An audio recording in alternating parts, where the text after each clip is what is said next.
Yeah.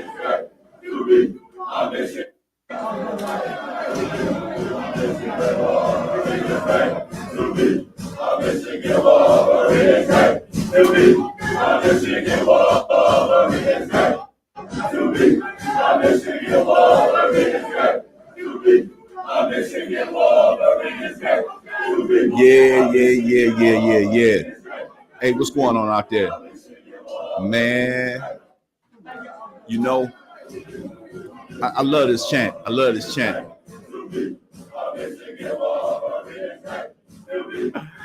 I love this chant, man.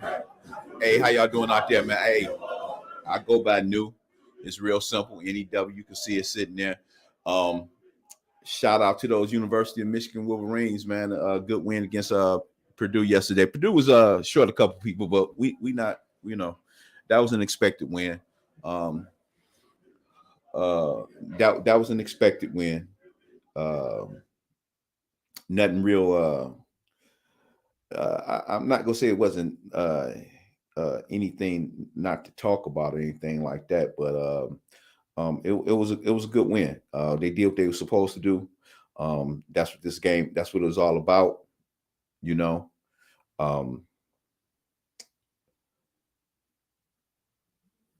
Yeah, that's what it was all about. But before we even get started into that, man, let me do this. We got to do all the proper stuff because we don't want no trouble. We don't want no trouble from nobody. I don't own the rights to nothing. So we go hit you with this. Let me see where we at. Just bear with me for a second here. And I should have had this ready, man. I'm sorry. I am so sorry. Well, it's funny.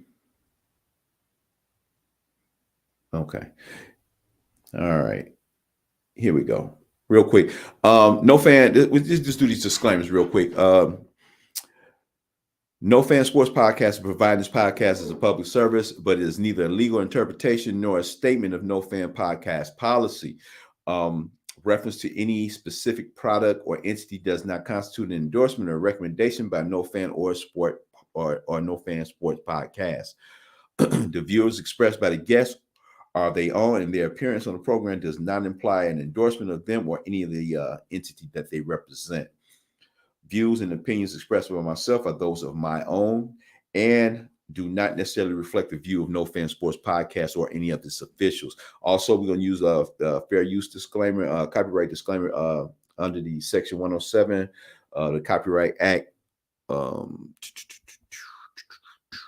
Copyright Act 1976. Allowance is made for fair use. The purpose of such criticism, comment, news reporting, scholarship, research, and fair use fair use is a use permitted by a copyright statute that might otherwise be infringing. Nonprofit, educational, or personal use tips the balance in favor of fair use. Okay, so we got that out the way. Like I said, man, Michigan played Purdue yesterday. It was expected that it was going to go through the new college poll, come out for the national championship, the top four. They put the top four in. I think they dropped Michigan down to number 4 on the AP poll. I think they still ranked number 2, and I think Georgia still may be number 1. I'm not sure. I got to check that out. But currently, as far as the college, the bowl conference championship rankings, they got Ohio State at 1, Georgia at 2. And I think they got Florida State at 3 and Michigan at 4. And a lot of this was based on strength of schedule. Well, basically, that's what it's on. It's not a lot of it, but it's based on strength of schedule. They're giving Ohio State the nod for the win over Penn State and the win over Notre Dame. Penn State, I can kind of give it a little bit, but Michigan plays Penn State next week. And as far as Notre Dame, man, Notre Dame has kind of been wishy-washy for a little while now. Been searching for an identity for some years. I think the people at Notre Dame and NBC, they're going to have to rethink that, that solo ride they've been riding as an independent for, I think they're the only standing, well, not the only standing independent, but out of the top FBS schools, I think they're the lone standing independent out there. They don't want to line themselves up in anybody's conference and anything. Notre Dame's been standing alone by themselves. That's what NBC gave them that contract. But the program, as far as football is concerned, man, it's not really as stellar as it used to be. Haven't seen national championship yet. I think what was that? Lou Holtz in '88, the Tony Rice led team back in '88.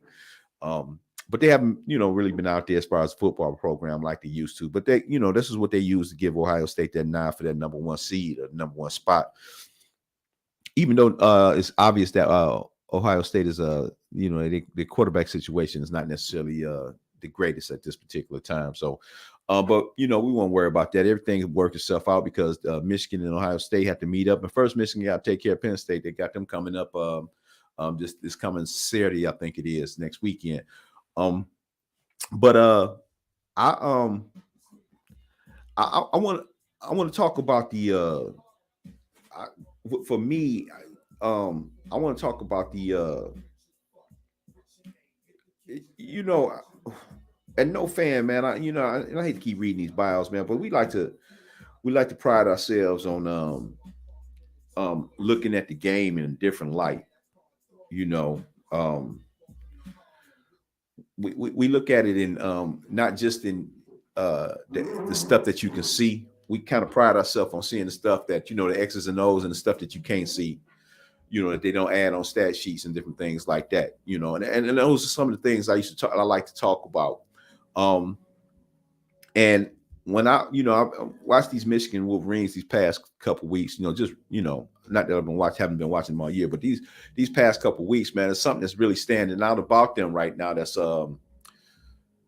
that the average person, man, is not paying attention to. I'd say the average fan, groupie or slappy, is not paying attention to. Yeah, that's that banner running across the bottom. Pay attention to that. Like I said, I go by new, it's simple, it's real, it's right there. That the average person, average fan is not taking, not looking at. And what we seeing here, and when we watching Michigan, and I'm watching them yesterday. My man JJ was off a little bit. He was behind on several passes, a little late. Sitting in the pocket, and actually, what I thought the problem was yesterday, like the week prior, a week before, his decision making as far as when he decided to cut out and run, and he sat in the pocket around him. He had a real good control of the offense last week. Yesterday, I thought maybe, and he has to make this decision. You know what I'm saying? This is something like if I was his coach, or this is from what I'm seeing on this particular day, just yesterday. I think yesterday was a prime example of, okay, I get it. You want to sit in the pocket a little bit and you kind of examine and you see what's going on. He got good command of the offense. But yesterday I thought maybe he should have used his legs a little bit more. Purdue, the defensive line kind of, it's putting a nice little pressure on, you know what I'm saying? I thought maybe he sat in the pocket too much yesterday. And that was the cause of the late throws. Behind the late late throws that was behind the receivers and different things like that. Kind of erratic in the first half, but he got it together. He ended up still throwing for over 300 yards, man. He had a phenomenal day. But this is the thing about Michigan, man. They got multiple defensive linemen they substitute, and it's like to the point that you're not seeing the drop off no matter who they got in the lineup. These people, whoever in there, they rushing, they there. They putting that pressure. They putting that pressure on. And that pressure is there. They're getting a lot of pressure penetration. Got some good DBs, good linebacker. They look good. They look real strong. I know the college football championship bowl commission or whatever. They went on strength of schedule. But if you look at Michigan and the team itself, man, they pretty deep. They pretty deep. But let me quit rattling on. But what I really want to speak about is the they almost playing penalty-free football on both sides of the ball, and I don't think anybody's paying attention to that. I don't think anybody's paying attention to that. They're playing almost like like I said, is no error-free football. They not getting flagged. They got called for offensive holding on a blitzing linebacker on I think it was on Corum, picking up a blitzing linebacker, which it was clear that was just a bad call. But outside of that, they had no calls.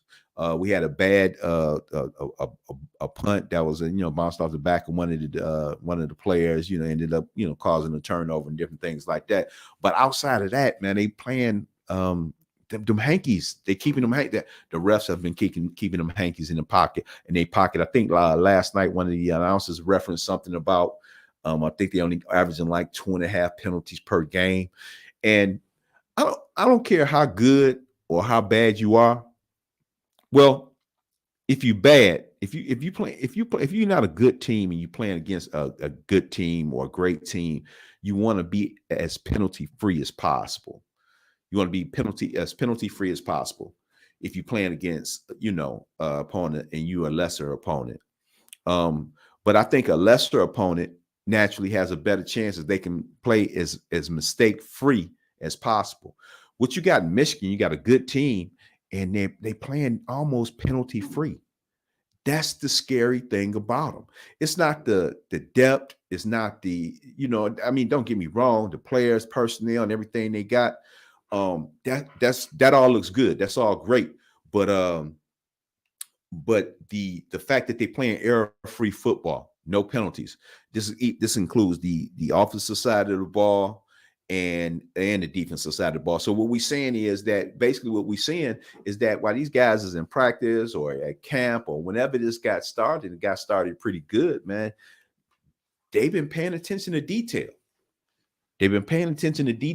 And it's really showing. Like I said, you're basically almost playing penalty-free football, and that's almost unheard of. And hats off to Jim Harbaugh and his staff for doing so. So I'm excited going into next week. They're playing in Happy Valley. I think that's what they call that out there in Penn State. It's not a whiteout, so it's not a night game. So I think it started noon or whatever. But they're playing in Happy Valley. This is going to be one of the first tests of the 3 that got coming up. Let me see. Let me see what we got left.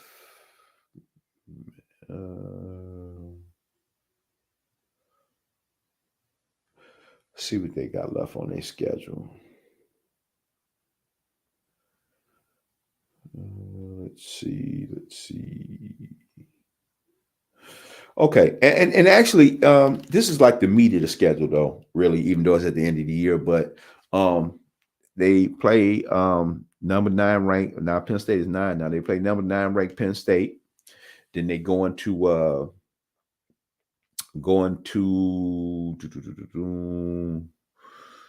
I think they're at home against Maryland. I'm not sure, but they play it's Penn State, Maryland, and before people laugh and chit chat and chatter about Maryland. Maryland, especially since they've been in the Big Ten, man, you can see they've been making strides to be a major focal or a major stumbling block or a major part of the Big Ten. I think the addition for them joining the Big Ten has helped their program, to say the least. And they almost is like, even though Michigan State may not be at its best right now, and Michigan handled them pretty soundly, when they played. I think it was 49-0 or something like that. Yeah, 49-0. But Michigan, I brought Michigan State up because Maryland kind of plays Michigan like Michigan. No matter how bad or good the team is, it's always like a tough game against Maryland. So I'm not just looking past them. I think that's going to be a good challenge as well. And then naturally, to close out the year with the I don't care what anybody say. They talk about a lot of college football rivalries. I don't think, and it's going to sound biased because this is where I'm born and raised. Like I said, on the corner of Webb and Tuxedo, Metropolitan Hospital, Detroit. You know what I'm saying? And I'm a Michigan born and bred. But that Michigan-Ohio State rivalry is, it's the greatest rivalry in college football. It's the greatest rivalry in college football. And the reason why I'm gonna say this, not just because I'm here, I'm a resident, whatever, and this is what I grew up with, but because of, for those, especially those who played this game and understand it, that game is the last game of the season every year, and the conditions are never the greatest because both teams, both Michigan and Ohio State, these are cold weather states, man.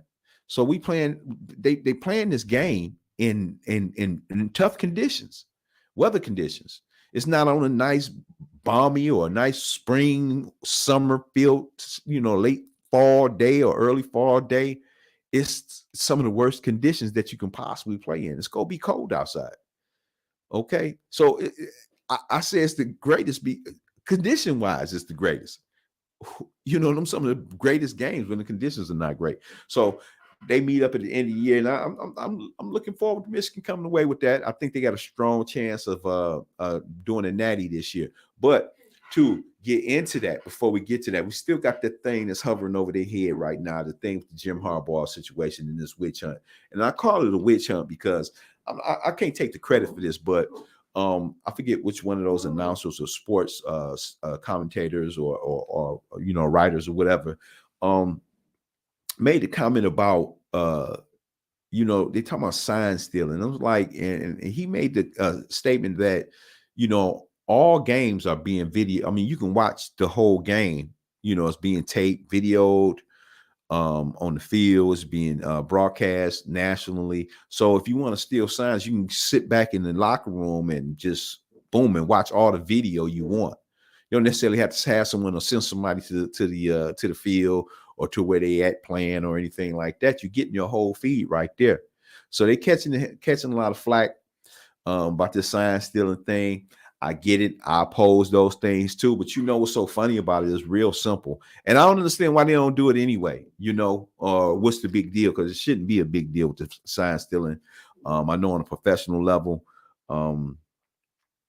it was some spying stuff going on, like with the Patriots and the Spygate. I get that because that was some extreme stuff. But how about as far as stealing the signs, man? How about just go back to what we used to do? Coach whisper in that player's ear, and that player running in the sub out the wide receiver or the running back or whomever, and he bring the play in. Ain't that simple? I don't know why we always, man, just try to make small problems big by, making all this, creating all this little, all this stuff around it or whatever, man. Look,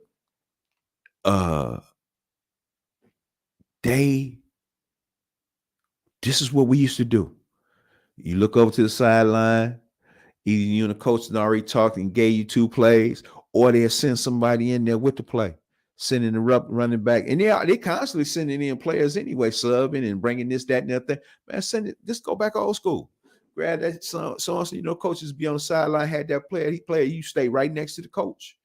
And coach grab you by your shoulder pass, whisper the play in your ear, and he push you off onto the field. You run in there, bring so-and-so out, and you bring in the play. You can't steal that. you can't steal that. So and I call it a witch hunt because I'm like, can we get? I mean, man, Michigan was in the gutter. One of these days, man, we gonna go back. I'm gonna do a podcast, man. We gonna go back where to what I call the death penalty years, and really the problem started back in 1997. Be perfectly honest with you. I'm on live. What's going on?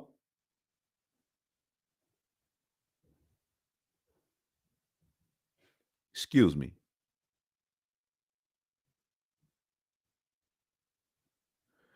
Yeah, we go back to 1997. That's actually when the problem really first started. And I know that's when they, won the partial championship in 97. But that's when it started. And we go have a podcast about that, one day soon. I do it. We talk about it. I call it the death penalty years. That's something similar to like when SMU received a death penalty from NCAA. I remember watching that video, man, and they I think it was the AD at the time, man. My man dropped down and passed out when they laid down the sentence. They dropped the hammer on him, man. It was amazing, man. We could do an SMU thing, man. A lot of you guys not old enough to remember the SMU days back in Eric Dickerson and Craig James, But I call it a witch hunt, man. And like I said, we can kill all that. Just bring in plays from the sideline. You whisper, the coach whispering in the player's ear. He go back out there running there, and he get a play to the quarterback, and the quarterback repeat it to the rest of the players. Y'all go out there, hut height. You know what I'm saying? That pretty much would cover that, man. That would pretty much kill that whole sign stealing situation, and we wouldn't even have to indulge in that particular aspect of the situation. And like I said, man, I always this is what we do here. We do this here at No Fan, man. In this last segment of the show, man, we make this pretty quick. I like to call it where's that bad boy at?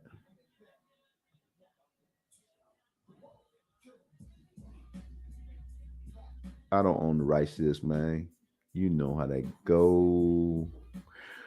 And like I said, we bring in the last segment of the show, man, just before we close out, man. I like to call it we stay on code no matter what. And we always keep it a buck. And I'm gonna see if I can share this screen with you all just real quick. Hold on, let me see here.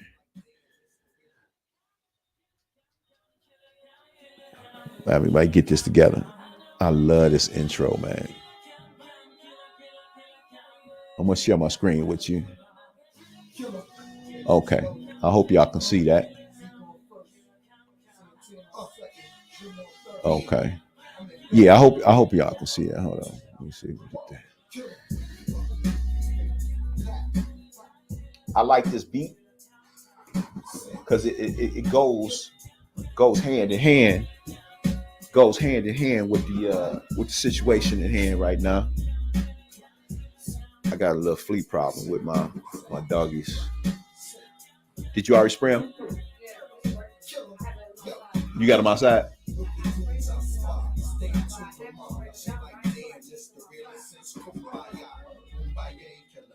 They outside? Blue and Ivy? You got to do her too, though. Pardon me? I ain't gonna be here that long, so I finish this up. But I'll leave them out there just long enough. I'll put them on the leash for a minute. I ain't gonna be.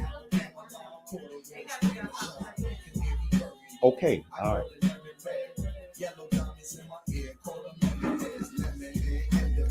Yeah.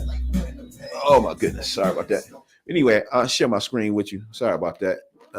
Animals, they got them fleas and ticks and different things like that. Had to, get them taken care of, and scratching or whatever. But anyway, let's share my screen with you real quick.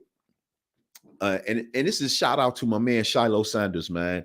Little jab at his old dude, man. He hit harder than his old man. I know he can joke with him about that. Never really was a big Deion. A lot of people look at Deion as the greatest cornerback ever. I'm gonna be honest with you, I don't think he was.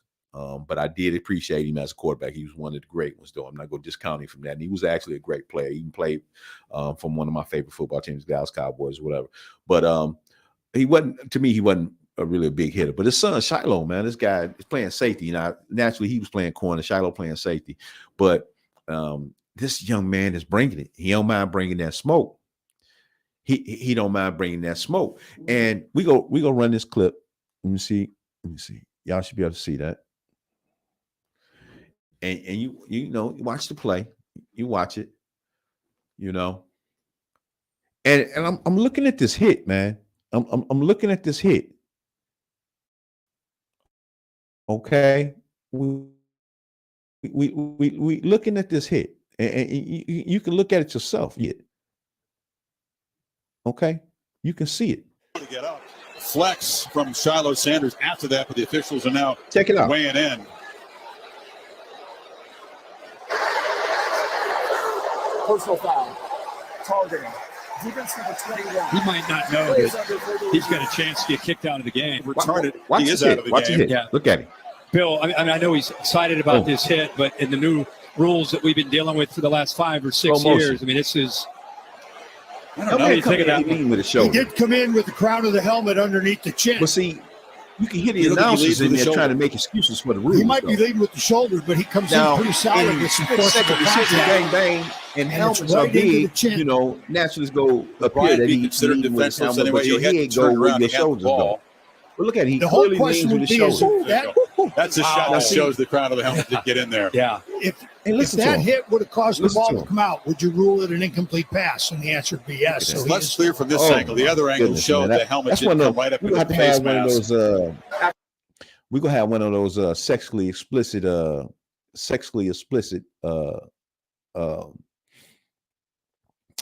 you call it? What you call that? We gonna have that sexually explicit show where we talk about, you know, I did a podcast a few days ago, and I talked about my man, the assassin, Jack Tatum. Played for the Raiders, one of the greatest hits I ever seen. I put that out there, man. I say, if you played the game, man, who was it that got you excited about that game? Who was that got you excited about playing that game? And who did you pattern your game after? Whoever it was that got you excited about that. And it was Jack Tatum for me. And he had that hit against on Daryl Stingley. Unfortunately, the gentleman, Mr. Sting, may rest in peace. No, and I think he got a nephew or something like that that plays currently in the NFL. I can't think of his first name, but he's a Stingley as well.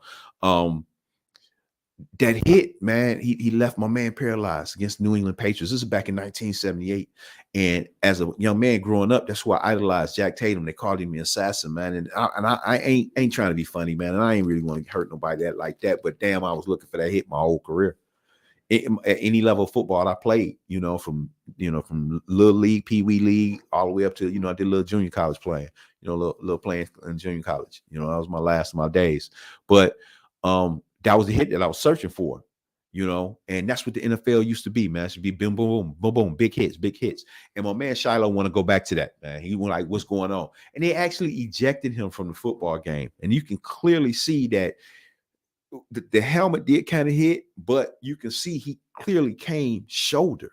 He didn't lead with the crown of his helmet. He came in with his shoulder and just laid a heavy hit on a 250-pound tight end.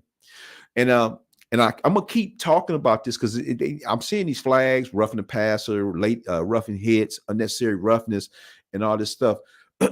and what it's going to end up causing, like Colorado played. Who did they play yesterday? They played. Oh my goodness, they just had a game yesterday. Let me get myself together, man. I'm so sorry, y'all. Who did they play yesterday? They played.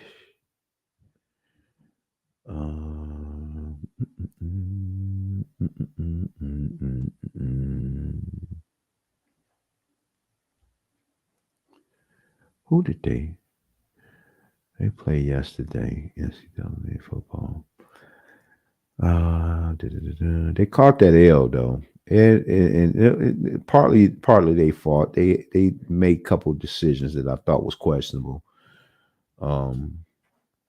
They played Oregon State yesterday, and almost the same way that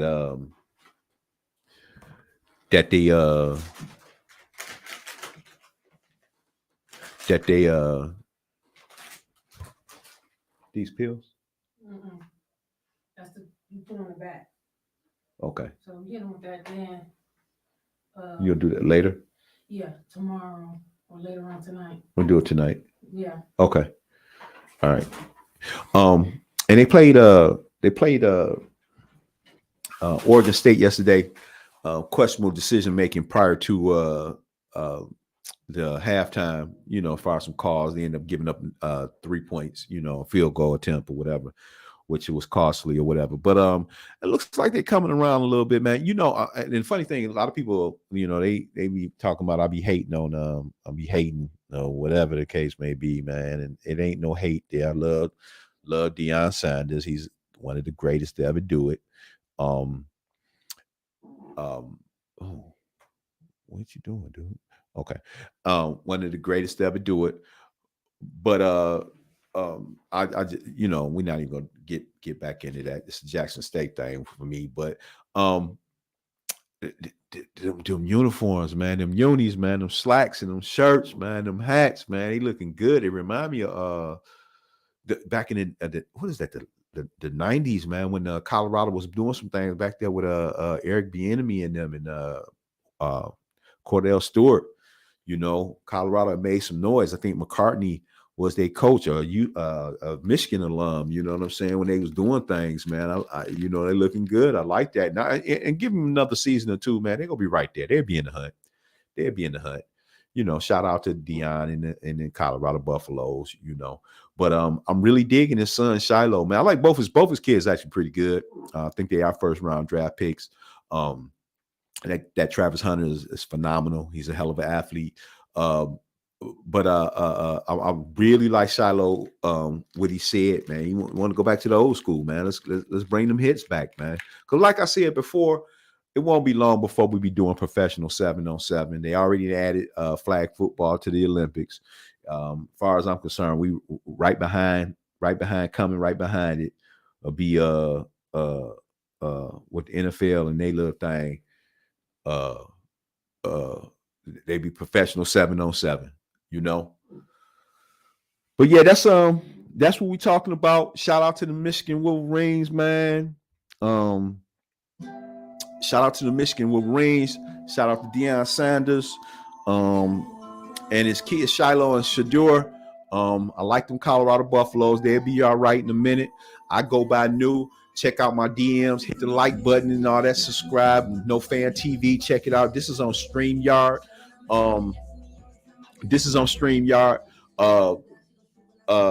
Hit the like button. Check it out. Like I said, on No Fan TV. You can follow me there. In the description, got all the DMs, sponsors, cash apps, different things help help the channel. If you didn't catch this broadcast live, you check it out later on. Feel free to leave a comment. Let me know. You just was a day late and $1 short. I'll get back at you. Let's talk about this, man. I think U of M can actually challenge for a Natty. They can actually do it this year. I'm not sure what the outcome of these allegations is going to be, how that's going to play out. But I think overall, Michigan is poised to actually try to pull one out. This college championship series should be very interesting. I think it's 6 teams in there now, whatever, how it go. It's going to be some things, man. This should be nice. Like I said, I'm your host, man. I go by New. And this is a shout out to my man, Karan, with this track, Detroit to Houston, because them Lions making noise right now, man. I'll get at y'all later, man. Appreciate it.